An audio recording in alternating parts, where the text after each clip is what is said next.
Hello guys, I hope आप सब लोग ठीक होंगे, एंजॉय करेंगे अपनी लाइफ में। तो हम आ गए हैं टी कप की एक न्यू एपिसोड के साथ जिसका नाम है Prince and it's birthday gift. तो चलते हैं हम स्टोरी की तरफ। जो प्रिंस जी की है और जो भी है वो दोनों टहलने के लिए बाहर निकली हुई थी और अचानक से जो हमारा प्रिंस जी की है वो जो है ना गिरने लगा होता है। और तभी जो भी है वो आगे बढ़ के प्रिंस को सहारा देने की कोशिश करता है, लेकिन तभी जो जेके है वो वी को पकड़ने के लिए अपना हाथ आगे बढ़ाता है, लेकिन गलती से वो वी के फेस पे जो मास्क पहना हुआ था वो उसे हटा देता है। और जेके जैसे ही मास्क हटाता है तो भी पहले तो जरा हैरान होता है, लेकिन उसे उस वक्त ज़्यादा इम्पोर्टेंट उसे यही लगा था कि उसे जेके को बचाना है। इसीलिए वो जेके को जो है ना वो सेफ्टी से आराम से थाम लेता है और अपने मास्क पे बाद में ध्यान देता है। लेकिन तब तक बहुत देर हो चुकी थी, क्योंकि जो जेके है उसने वी का फेस देख लिया था और वो पहले ही आंखों की वजह से काफ़ी जो है ना वो थोड़ा सा रहता था कि आंखें उसने कहीं देखी हैं, ये वी की आंखें जैसी क्यों हैं और इसकी बॉडी वी के जैसी क्यों है। लेकिन जो वी है वो काफ़ी अपने आप को कवर रखता था, लेकिन अब वो और नहीं रख सकता क्योंकि जेके को सारी हकीकत पता चल चुकी है कि वो वी ही है। और हमारा जो भी है वो तो हैरान हो जाता है, लेकिन जेके को तो लगता है वो सांस ही नहीं ले पाएगा, क्योंकि इतने सब कुछ होने के बावजूद वो वी को बहुत ज़्यादा मिस कर रहा था। और वो सिर्फ विश कर रहा था कि एक दफ़ा वी उसके पास आए, उससे माफ़ी मांगे और शायद कुछ चेंज हो जाए। शायद वो वी को बहुत बड़ी बुरी बुरी सज़ाएं देना चाहता था। लेकिन ये भी सच था कि वो वी को अपने आप से जुदा करने की अभी भी हालत में नहीं था। वो चाहता था वो वी को जंजीरों से बांध के रख देगा किसी कमरे में, किसी कोने में, लेकिन उसे अपने पास रख लेगा। इसीलिए वो चाहता था वो वापस कभी भी वी उसे ना मिले, या फिर वो चाहता था कि वी उसे जल्द से जल्द मिल जाए। वो इसी कश्मकश में ही था कि अचानक से उसके जिस इतने दिनों में जिसके वो फिर से करीब जा रहा था, जिस पे वो फिर से एतबार करना सीख रहा था, क्योंकि अभी उसके पास एक ही इंसान था इसके करीब, उसके एतबार के लायक, और वो था वही तयांग। और तयांग ही भी है। जेके तो हैरान हो जाता है और उसे समझ ही नहीं आता और वो वहीं पे फेंट हो जाता है। और वी जो कि जेके को संभाल रहा था, और अचानक से जब वो देखता है कि वी जो है अनकॉन्शियस हो गया है तो वो डर जाता है, जल्दी से जेके को उठाता है और वापस उसी जगह आता है जो उसने एक छोटे से रूम की तरह रेंटेड की हुई थी। और तभी जल्दी से वो जेके को बेड पे लिटाता है और उसकी दवाई उसके सामने करता है, और वो बार बार जेके को जगाने की कोशिश करता है, लेकिन जेके नहीं जागता। और तभी जो है ना वो बैठ जाता है और जेके के हाथ पाँव को जो है ना रब करने लगता है ताकि वो उसे गर्मी दे सके, क्योंकि वो बहुत ज़्यादा ठंडे हो रहे थे। और फाइनली जो है ना 5-6 घंटे बाद जेके खुद ही जो है ना जाग जाता है, और जब उसकी आँख खुलती है तो वो नोट करता है कि उसके बाजू, उसके चेस्ट पे कोई कुछ वज़न है।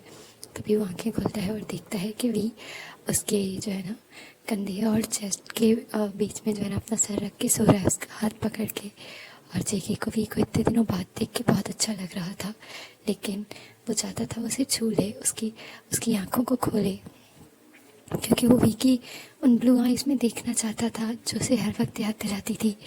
लेकिन लेकिन फिर उसे याद आता है कि वी ने उसके साथ क्या किया, वी उसके क्यों करीब आया था, और वी एक धोखा था, उसके अलावा कुछ भी नहीं। तभी जेके की आंखों में आंसू आ जाते हैं और वो वी को खुद से दूर करने की कोशिश करता है। तभी वी जो है ना वो आंखें खोलता है और जेके को देखता है और कहता है, प्रिंस प्रिंस आप ठीक हो ना? आपको कुछ हुआ तो नहीं? आप कहीं दर्द हो रहा है? क्या आप चाहते हो मैं हीलर को बुलाऊं? तभी जेके उसे कहता है, नहीं, तुम्हें ये सब कुछ करने की कोई ज़रूरत नहीं। अगर तुम मुझे मारना चाहते हो तो सीधा सीधा मार सकते हो, तुम्हें इतना प्रिटेंड करने की ज़रूरत नहीं है।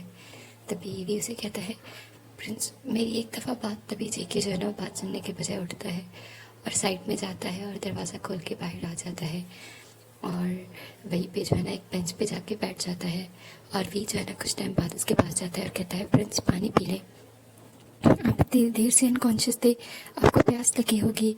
तभी जेके उसके हाथ को पीछे धकेलता है और पानी नीचे गिर जाता है और कहता है, मुझे तुम्हारी मेहरबानियों की ज़रूरत नहीं है, मैंने कहा ना मुझे छोड़ दो और यहाँ से चले जाओ, मैं तुम्हारी शक्ल भी नहीं देखना चाहता।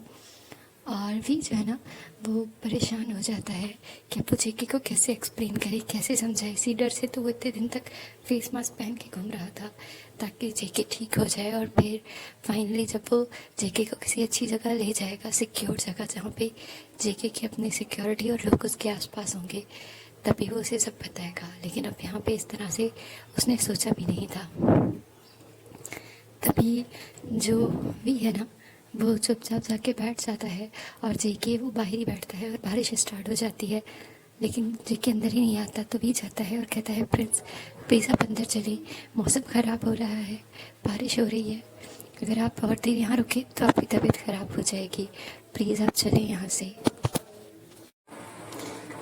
तो जेके उसे कहता है मैंने कहा ना यहाँ से चले जाओ। भी कहता है प्रिंस बारिश हो रही है, आपकी तबीयत ख़राब हो जाएगी, आपको मुझ पर जितना गुस्सा निकालना है उतना निकाल लेना, पर यहाँ से चलो प्लीज़ प्लीज़, यहाँ से चलो प्रिंस। तभी जेके कहता है मैंने कहा ना मैं यहाँ से कहीं दूर चला जाऊँगा और तुमसे बहुत दूर, इसलिए मेरे आगे पीछे घूमना बंद कर दो। और तुमने कब मुझे मारने का प्लान बनाया है? हाँ बताओ, कैसे मारना चाहते हो इस दफ़ा मुझे? तभी भी जो है ना उसकी आंखों में आंसू होते हैं और उसे समझ नहीं आ रहा होता क्या कहे। तभी जेके जो है ना वो उठता है और कहता है तो मुझे मारना चाहते हो ना, एक काम करो सीधा सीधा मार दो, प्लानिंग करने की कोई ज़रूरत नहीं है, यहाँ कोई नहीं आएगा और किसी को पता नहीं चलेगा। तुम कह देना कि जब उसे मुझे पता चला कि तुम हो तो मैं यहाँ से चला गया, और अगर तुम्हें कोई प्रेशर है कुछ भी है तो। तभी जो भी है ना वो जेके के पास जाता है, क्योंकि जेके अब पूरा जो है ना कांप रहा था सर्दी की वजह से, बोलने की वजह से और कमज़ोरी की वजह से। तभी भी जो है वो जेके के पास जाता है, उसके दोनों हाथ पकड़ता है और फिर तब भी जेके बार बार उसे धक्का दे रहा था। तभी भी उस जेके को अपनी तरफ करता है और उसके होंठों को अपने होंठों में ले लेता है और उसे किस करने लग जाता है। और दोनों की आंखों में आंसू थे जो बारिश के पानी के साथ मिक्स हो रहे थे। तभी जब जो है ना जेके से और बर्दाश्त नहीं होता, वो वी को धक्का देता है, कहता है तुम करना क्या चाहते हो, मुझे कुछ समझ नहीं आ रहा, मैं क्या करूं, तुम पे एतबार करूं, मर जाऊं, जिंदा रहूं या फिर। तभी जो भी है ना वो कहता है प्रिंस मैं सब एक्सप्लेन करूँगा, पर प्लीज़ आप अंदर चलें, आप मुझे जो सज़ा देना चाहते हो ना मैं हर सज़ा कबूल कर लूँगा, बस एक दफ़ा आपको मैं किंग और युंगी के पास पहुंचा दूं, उसके बाद आप जो कहोगे मैं वैसा करूंगा। आप चाहते हो ना कि आप मेरी शक्ल नहीं देखना चाहते तो मैं यहाँ से दूर चला जाऊंगा, पर प्लीज़ प्लीज़ मुझे ये लास्ट चांस दे दें। तभी जेके जो है ना कुछ और कहता भी उसका हाथ पकड़ के उसे अंदर लेके आता है और उसे जो है ना उस छोटे से बेड पे बिठाता है और जल्दी से टावल लेके उसे ट्राई करना चाहता है। तभी जेके कहता है मैं कर सकता हूँ, अब तुम मेरे कुछ नहीं लगते, समझे तुम? तभी भी कहता है मैं जानता हूँ और मैं आपका गुलाम हूँ, आप आप आप आप मेरे प्रिंस हो। तभी जेके कहता है बस कर दो ये प्रिंस प्रिंस कहना, नफरत हो गई है, कभी मैं यही चाहता था कि तुम्हारे मुँह से मैं प्रिंस सुनूं। कितने धोखेबाज हो तुम बोल सकते थे लेकिन तुमने इतने अरसे में मेरे साथ एक वर्ड नहीं बोला। कितनी ख्वाहिश थी तुम्हारे इन होठों से अपना नाम सुनने की, अब ये प्रिंस सुनने की, कुछ भी सुनने की, लेकिन तुमने मेरे साथ क्या किया। तभी भी जो है ना वो रोने लगता है और कहता है जेके प्रिंस ऐसे मत करो, प्लीज़ प्लीज़ आपकी तबीयत ख़राब हो जाएगी, मैं जानता हूँ बहुत बुरा हूँ, पर मैं क्या करता। तभी भी जो है ना वो जेके के पाँव में वही बैठ जाता है और जेके अब उस धक्का नहीं देता, क्योंकि भी रो रहा था, उसकी उन नीली आंखों से आंसू बहते हुए उसे बहुत बुरे लग रहे थे। अगर वो इस दुनिया में किसी चीज़ को बहुत ज़्यादा हेट करता था, उसे बुरा लगता था, उसे हर्ट फील होता था, तो वो वी के आंसू थे। और आज भी उसके सामने रो रहा है और वो उसे आगे बढ़ के हक नहीं कर सकता, उसके आंसू नहीं पोंछ सकता। जेके अपने आप को बहुत बेबस फील कर रहा था। तभी भी उसे कहता है कि आप प्रिंस हो, आपके पास हमेशा से एक चॉइस रही होगी, आपको क्या करना है क्या नहीं करना, कैसे रहना है कैसे नहीं रहना, ये फिर भी आपकी ख्वाहिश हुई रही होगी। लेकिन आप खुद सोचो, जब आप एक प्रिंस हो उसके बावजूद भी आप बहुत सारी बाउंड्रीज और बहुत सारी चीज़ों के पाबंद थे। उसी तरह मैं तो एक स्लेव हूँ जिसे सिर्फ और सिर्फ अपने मालिक की मर्ज़ी पे चलना होता है। मुझे तो बचपन से सिर्फ इसीलिए ख़रीदा गया था क्योंकि मैं एक खूबसूरत शो पीस हूँ और मुझ पर कोई शक नहीं करेगा, इसीलिए मुझे ट्रेनिंग्स दी गई, इसलिए मुझसे कितने ज़्यादा काम करवाए गए आप सोच भी नहीं सकते। लेकिन लेकिन सिर्फ ये अच्छा था कि मुझे किसी के सामने एक खूबसूरत तोहफा होकर के पेश नहीं किया गया, लेकिन वो भी कर दिया गया एक प्रिंस के बर्थडे गिफ्ट बनाकर। मेरी औकात ही क्या थी, सिर्फ एक बर्थडे गिफ्ट। जैसे ये आप चाहते तो एक शोपीस बना के रख सकते थे, चाहते तो नोच के फेंक देते या फिर उसी वक्त तोड़ देते प्रिंस। मेरे पास कब चॉइस थी? बिल्कुल नहीं। मुझे वहाँ भेजा गया था एक मिशन, एक ओथ लेकर, और और मैंने वो नहीं किया जो उन्होंने मुझसे कहा था। हाँ, मुझे भेजा गया था। मैंने उनके लिए दूसरे काम किए हों या ना किए हों, लेकिन मैंने उनके लिए आपको कभी भी हर्ट नहीं किया प्रिंस। आप मुझे एक किस्सा बता दो जहाँ मैंने हर्ट किया हो। वो स्लो पॉइजन मैंने नहीं दिया था। हाँ, मुझे वो लोग पॉइजन देते थे, वो तो जब मैं महल में कुछ अर्सा रहने लगा उसके बाद ही उन्होंने मुझे देना शुरू कर दिया था, लेकिन मैंने कभी भी वो पॉइजन आपको नहीं दिया। मैं हमेशा उस पॉइजन को ख़त्म कर देता था, ख़राब कर देता था, फेंक देता था, तोड़ देता था, दफना देता था, लेकिन मैंने कभी भी आपको हर्ट नहीं किया। यहाँ तक कि जब भी वो लोग आपको अटैक करने के प्लान बनाते और मुझे पता होता कि मुझे तो मेरा मिशन होता था आपको उनके हवाले करना, ताकि वो लोग आपको हर्ट कर सके, लेकिन मैंने हमेशा जब भी हो पाया मैंने आपको बचाया है उन लोगों से, चाहे अपने आप को छुपा कर ही या फिर किसी भी तरीके से। लेकिन एंड में क्या हुआ? सच्चाई। जब मुझसे पूछा गया तो मैं क्या कहता? ये तो सच था ना, मुझे वहाँ क्यों भेजा गया था। ये भी सच था ना कि मैं वहाँ पे किसी मिशन के तहत आया था, और वो था आपको हर्ट करना और उन लोगों को उस हवेली पे कब्जा जमाने में हेल्प करना। लेकिन मैंने कुछ नहीं किया। मैंने बहुत दफ़ा आप लोगों के यानी किंग के लेटर्स और इन्फॉर्मेशन उन तक ज़रूर पहुँचाई थी, क्योंकि उसी तरह वो मुझे आपके पास रहने दे रहे थे, वरना वो मुझे कब का दूर कर चुके होते, क्योंकि मैं उनका काम नहीं कर रहा था। लेकिन मुझे नहीं पता था फ्रेंड्स के कि वो लोग किसी और को यूज़ करें। अगर मुझे पता होता कि वो आपको किस खाने की दवाई में वो जहर मिला के दे रहे, तो मैं कभी भी वो दवाई आपको खाने ना देता, तो मैं खा लेता, मैं मर जाता। लेकिन मैं क्या करता? जब मुझसे कोई ने पूछा तब मुझे लगा शायद मैं पहले ये कर लेता, मैं आप लोगों को बता देता तो ये सिचुएशंस ही नहीं आती। तो मैंने वो सब कुछ इसलिए कन्फेस कर लिया, इसीलिए हाँ कर दी, क्योंकि मेरे पास कोई और चारा नहीं था। कुछ उनमें से सच था और कुछ मेरा गिल्ट कि मैं आपको महफूज नहीं रख पाया, आपको हर्ट किया, और इसीलिए मैं चाहता था कि वो मुझे सज़ा दी जाए। लेकिन मुझे नहीं पता था कि आप फिर भी मेरी हेल्प करोगे, और मैं कभी ना निकलता उस कैद से, उस चाबी के होते हुए भी। लेकिन जब मुझे पता चला महल पे हमला हो चुका है और मुझे कहा गया कि अब मुझे प्रिंस जिमिन के सामने जाना होगा, उनके लिए उनका एक स्लेव बन के रहना होगा, बिल्कुल वैसे ही दासी जैसे मैं आपके लिए बन के आया था। लेकिन प्रिंस, मैं ये नहीं चाहता था, और इसीलिए मैं वहाँ से बाहर निकला। मैं सिर्फ किंग की मदद करना चाहता था, उन्हें वहाँ से लेके आना चाहता था। लेकिन जब उन्होंने मेरी पूरी बात सुनी, तब उन्होंने कहा कि ठीक है, वैसे भी वो इस वल्नरेबल हालत में है कि उन्हें किसी पे यकीन नहीं करना चाहिए, इसीलिए अगर वो ना भी करें तब भी कोई फ़ायदा नहीं, लेकिन यकीन करके अगर कुछ फ़ायदा होता है तो बेटर है। इसीलिए मैं आपको वहाँ पे बचाने आया था, और युंगी को मैंने सब बताया। पहले तो युंगी को यकीन नहीं आया, लेकिन आपकी सेफ्टी के लिए उन्होंने मुझ पे भी यकीन कर लिया, क्योंकि ज़रूरी था तो सिर्फ आपको बचाना। और मैं सिर्फ तभी जेके कहता है, तो तुमने क्या कहा कि तुम किंग की हेल्प करना चाहते थे? कहाँ पर है किंग? कहाँ पर है किंग जिन? तभी भी जो है ना, वो उसे सब कुछ बताता है कि कैसे महल पे हमला हुआ था। उसे ज़्यादा नहीं पता, बस उसे इतना पता है कि जो किंग है यानी जिन, वो एक कैद खाने में बंद था। तभी जेके है ना, वो उठ के बाहर जाने की कोशिश करता है, तभी भी उसे रोक लेता है और कहता है नहीं, आप बाहर नहीं जा सकते, प्लीज़ ऐसे मत करें, हम वहाँ नहीं जा सकते। तभी जेके कहता है, तुम्हें क्या लगता है मैं यहाँ बैठा रहूँगा? तभी भी उसे कहता है, तुम अभी तक ठीक नहीं हुए, जब तक तुम पूरी तरह से ठीक नहीं हो जाते हम यहाँ से नहीं जा सकते। प्लीज़ प्रिंस, मेरी बात को समझने की कोशिश करो। लेकिन जेके बहुत ज़्यादा गुस्सा हो जाता है और वो हर चीज़ इधर उधर तोड़ देता है, और फिर वो अचानक से गिर जाता है, और वहीं पे जो है ना वो बिल्कुल बैठ जाता है, और भी उसकी हेल्प करता है, बेड पे लिटाता है, दवाई खिलाता है और उसे सुला देता है। और अगले दिन भी जो है ना जेकी को यकीन नहीं आता और फाइनली वो अपने जो है ना कहता है कि मुझे यहाँ से जाना है, मुझे अपनी रियासत के करीब जाना है, मैं यहाँ और नहीं रह सकता। पी के बहुत समझाने के बावजूद जब जेके ये बात नहीं समझता और ना ही उसकी बात पे एतबार करने वाला होता है, तभी फ़ी को मजबूरन जेके की बात माननी पड़ती है और वो जेके के साथ अपने यानी जिन रियासत की तरफ रवाना हो जाते हैं।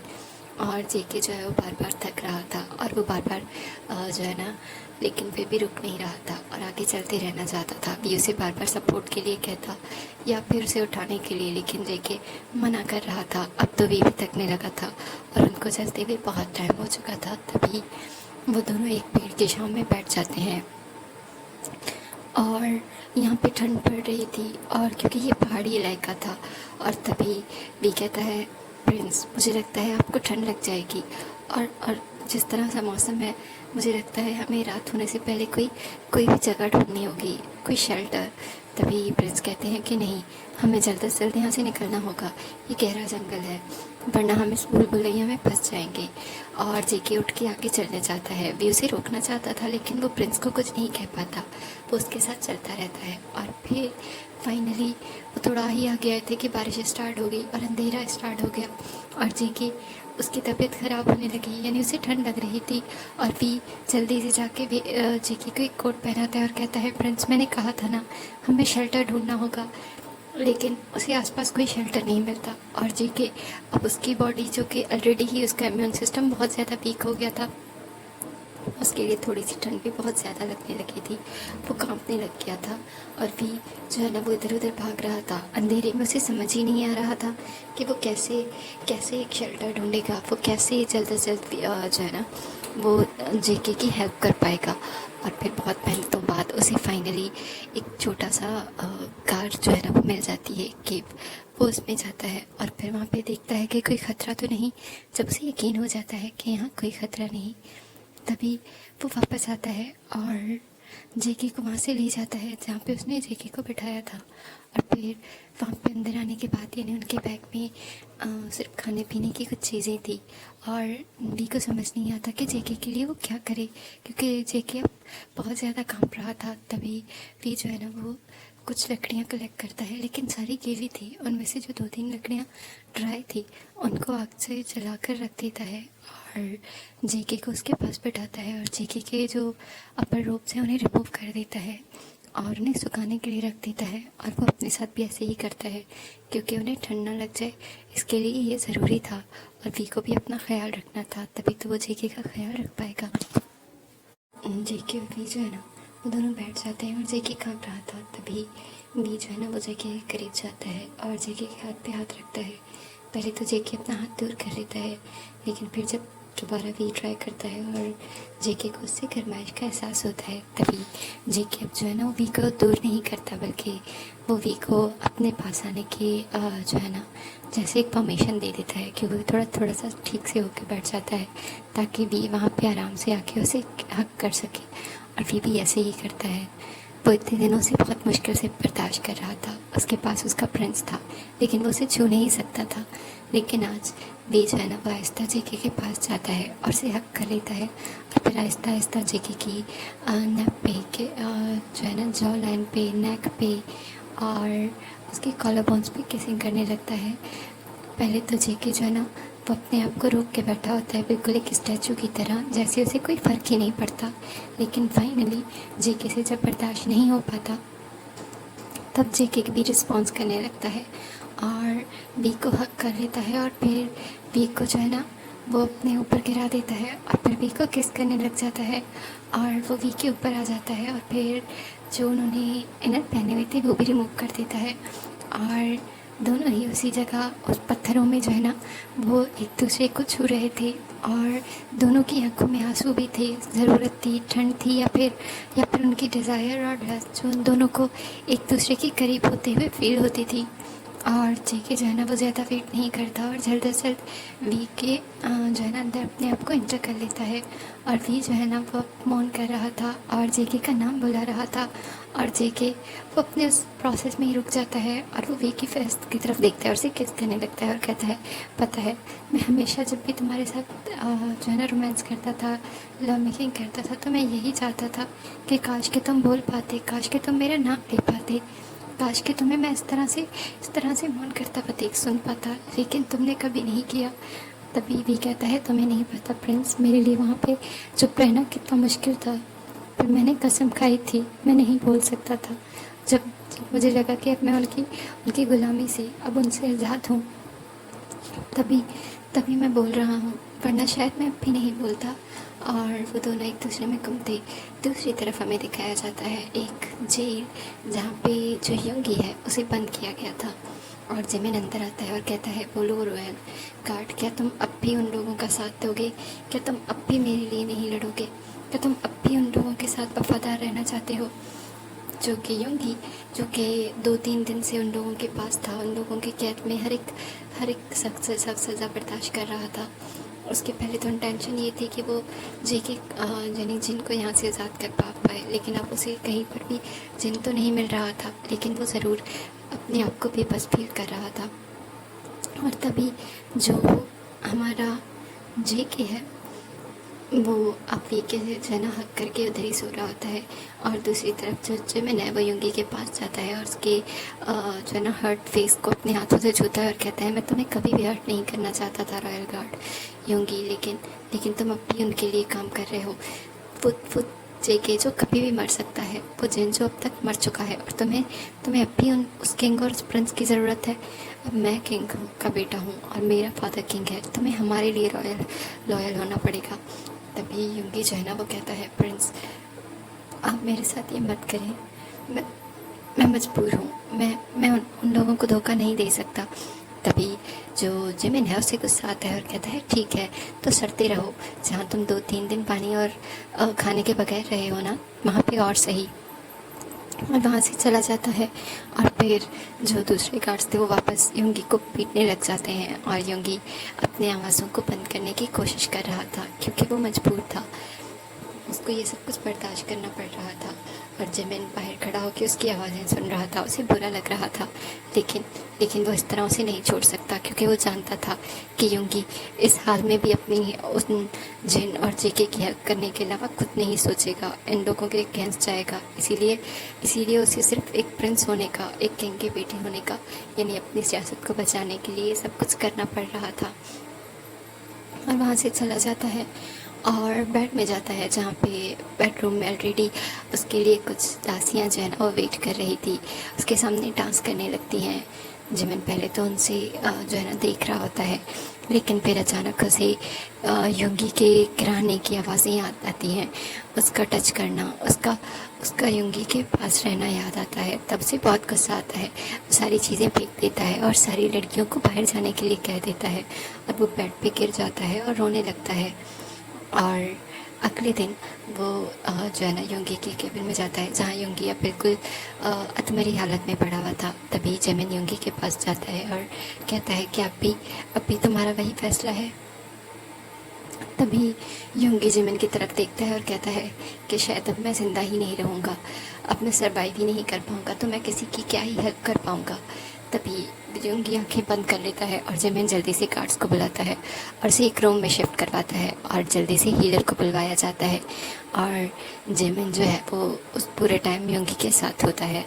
और फिर दूसरी तरफ जो जिमिन और जो जेहोप है वो पावर प्रोसेस में और सारी चीज़ें संभालने में इतना गुम हो गया था कि उसे पता ही नहीं था कि उसका बेटा क्या कर रहा है। और हमारे टीकॉक यानी हमारे प्रिंस जेके और उसका प्रेजेंट वी जो है वो अभी भी उस कार में बैठे हुए थे। और सुबह होते ही जो जेके है वो वी से दूर हो जाता है और अपने रोब्स पहन लेता है और वी भी उठ के अपने रोब्स पहन लेता है। और बारिश अब रुक चुकी थी, अब वो दोनों आराम से जो है ना वो आगे बढ़ सकते थे। और तभी वो दोनों आगे बढ़ना शुरू करते हैं और तभी जो भी है वो आसपास देख रहा था कि ताकि उन्हें कुछ खाने को मिल जाए। और तभी उसे एक पॉन्ड मिलता है पानी का। तभी वो जो है ना जेके को कहता है, क्या क्या हम उस पॉन्ड में नहा सकते हैं? मुझे मुझे बात लेना है। तभी जो जेके है वो मना नहीं करता और कहता है कि ठीक है। और फिर वो दोनों ही उस पानी में आ जाते हैं। और इस दफ़ा भी जो है वो जेके से दूर जाने के बजाय जेके के पास ही नहाने थोड़ी दूर पे ही जो है ना नहाने लग जाता है। और जो जेके है उसने रात को तो वी की बॉडी पे नहीं देखा था, लेकिन अब उसकी बॉडी पे बहुत सारे निशान थे, जैसे उसे बहुत ज़्यादा मारा गया हो। उसकी पूरी बॉडी पे वो निशान थे। तभी जो जेके है ना वो वी के पास जाता है और कहता है, ये तुम्हारी बॉडी पे क्या हुआ? क्या क्या ये सब कुछ हमारे? तभी वी जो है ना वो कहता है, नहीं प्रिंस, ये आप लोगों ने नहीं किया था ये सब कुछ। जब जब उन लोगों ने मुझे जिमिन के पास जाने के लिए बोला, प्रिंस जिमिन के पास, और मैंने मना कर दिया, तब तब उन लोगों ने मुझे सज़ा दी थी। और ये सब कुछ तब के निशान हैं, उससे पहले वाले तो कब के मिट गए। तभी जेके को बहुत बुरा लगता है और वो वी की बॉडी पे उन निशानात पे हाथ फेरने लगता है और उसकी कॉलर बोन पे किस करने लगता है।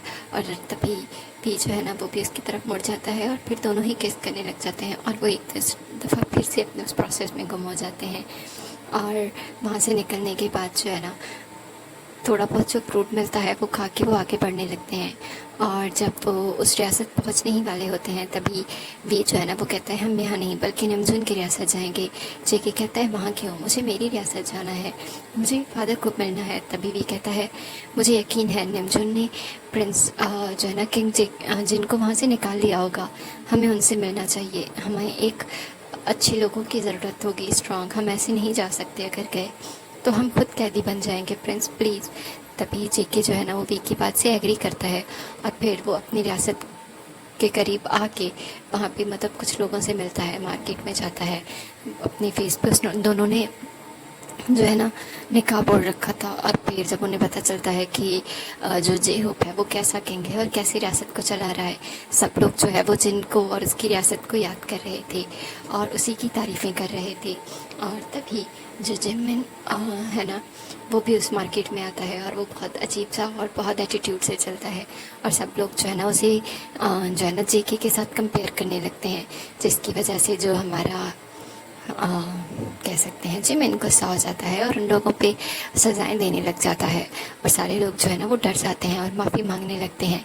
और तभी जो जेके है वो देखता है कि योंगी भी जिमिन के साथ है, लेकिन हाँ इतना डिफरेंस ज़रूर है कि योंगी वहाँ पे एक रॉयल गार्ड की हैसियत में नहीं बल्कि एक सिंपल सोल्जर की हैसियत में है। और सबसे बड़ी बात कि उसके हाथ में अभी भी एक तरह का एक चैन बंधा हुआ है, जैसे अभी भी उस पर यकीन नहीं किया जा सकता। और तभी जो जेके है वो वी की तरफ देखता है और कहता है, मुझे लगता है हमें उसकी हेल्प करनी चाहिए। तभी वो कहता है, नहीं प्रिंस, हम ये नहीं कर सकते। अगर हमने ये किया तो उन्हें यकीन हो जाएगा कि आप यहाँ हो और वो हम पे अटैक कर सकते हैं। तभी वो जेके बात नहीं सुनता और कहता है, नहीं मुझे योंगी को बचाना है। और वो उन लोगों का पीछा करने लगता है और जब उसे थोड़ी सी सिचुएशन ठीक लगती है वो जाके योंगी को बचाने के लिए दूसरे लोगों से लड़ने लग जाता है और वी भी वहाँ आ जाता है। लेकिन जिमिन उन लोगों की रियासत थी और वो वहाँ बहुत ज़्यादा फौजीज आ जाते हैं जो कि जिमिन और योंगी को डिफेंड कर रहे थे। और जिमिन और वी और जेके के साथ लड़ना चाहते थे, जिसमें वी जो है वो हर्ट हो जाता है और वो जल्दी से जेके को वहाँ से लेके चला जाता है, क्योंकि उसे उस लड़ाई से ज़्यादा जेके की सेफ्टी ज़रूरी थी। और जेके जब पीछे आता है और वो वी को देखता है जैसे तलवार लग चुकी थी, तभी वो उसे कहता है, तुम हर्ट हो? तभी वी कहता है, मैं बिल्कुल ठीक हूँ, हमें यहाँ से निकलना होगा।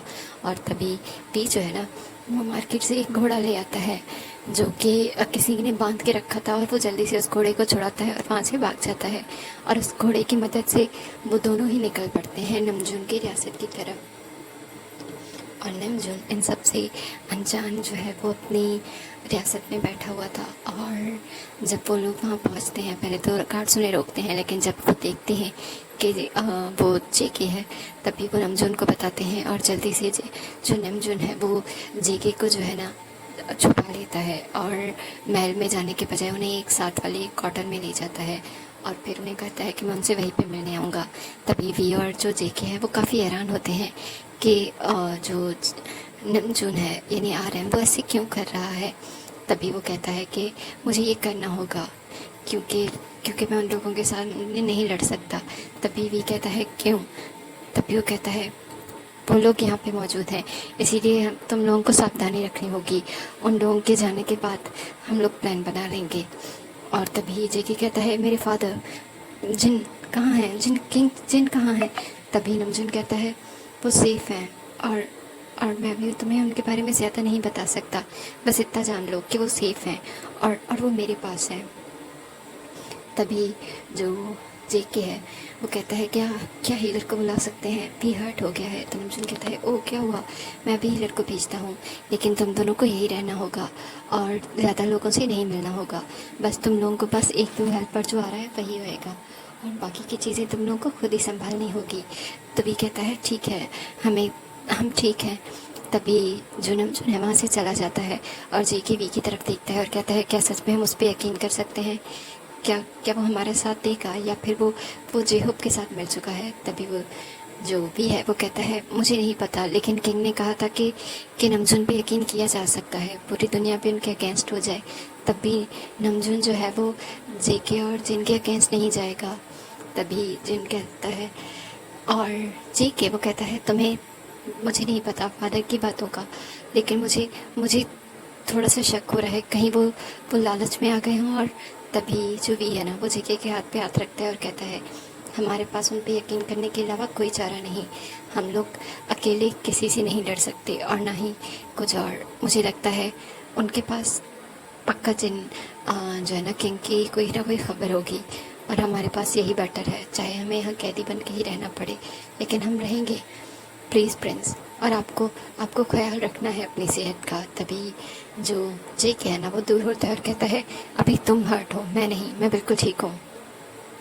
तभी वी जो है ना वो स्माइल करता है कि जेके इस सिचुएशन में भी उसका ख्याल रख रहा है, यानी उसे अभी भी जो है ना उसकी फ़िक्र है और उसके बारे में सोच रहा है। तभी जो भी है उसके फेस पे एक खूबसूरत सी स्माइल आ जाती है और वो स्माइल करने लगता है और जो जेके है वो भी बैठ जाता है। कुछ टाइम बाद हीलर आता है और वी के ज़ख्म को हील कर लेता है और फिर वो जेके से भी मिलता है और उसकी दवाइयों के भी बारे में पूछता है। लेकिन जेके जो है वो काफ़ी बेटर था, अब उसे ज़्यादा दवाइयों की नहीं बल्कि मेडिएशन की और अपने इंटरनल पावर की ज़्यादा ज़रूरत पड़ती थी, इसीलिए वो कहता है कि वो ठीक है, बस उसे कुछ ख़ास चीज़ें चाहिए होती हैं, बाकी वो बिल्कुल ठीक है। और अब उन्हें 2 दिन हो गए थे उसी रूम में रहते हुए और जब भी जेके के पास जाता था तो जेके अब उसे अपने आप से दूर नहीं करता था बल्कि उनके बीच में रोमांस होता था। और दूसरी तरफ दिखाया जाता है नमजून जो कि एक रूम में जाता है और जल्दी से जाके दरवाज़ा अंदर से बंद कर लेता है और वो बेड के पास जाता है जहाँ पे एक ज़ख्मी हालत में किंग जिन जो है वो सो रहे थे और वो कहता है मुझे यकीन है जिन, तुम बिल्कुल ठीक हो जाओगे और जब तक तुम होश में नहीं आ जाते, तुम ठीक नहीं होते, मैं कुछ नहीं करना चाहता, मैं उन लोगों के अगेंस्ट नहीं जाना चाहता क्योंकि मैं तुम्हारे साथ उन लोगों के पास तुम्हारा बदला तुम्हारे साथ लेना चाहता हूँ। और जी तुम्हें पता है जेके यहाँ आ चुका है, लेकिन उसे मैं तुम्हारी इस हालत के बारे में नहीं बताना चाहता, इसीलिए उसे कुछ दिन तक तुमसे दूर रखूँगा। आई होप तुम मेरी बात समझ जाओगे और बहुत जल्द ठीक हो जाओगे ताकि तुम सबसे मिल सको। मैं तुम्हें बहुत ज़्यादा याद कर रहा हूँ। और वो किंग जिन का हाथ उठाता है और किस करता है और आगे बढ़ के जेके जो है ना जिन के फॉरहेड पे भी किस करता है। और तभी दरवाज़े पे नॉक होता है और कहा जाता है कि आपके लिए पैगाम आया है किंग जे होप की तरफ से। तभी जो नमजून है ना वो किंग की तरफ देखता है और कहता है ठीक है, उन्हें बिठाओ, मैं भी आ रहा हूँ।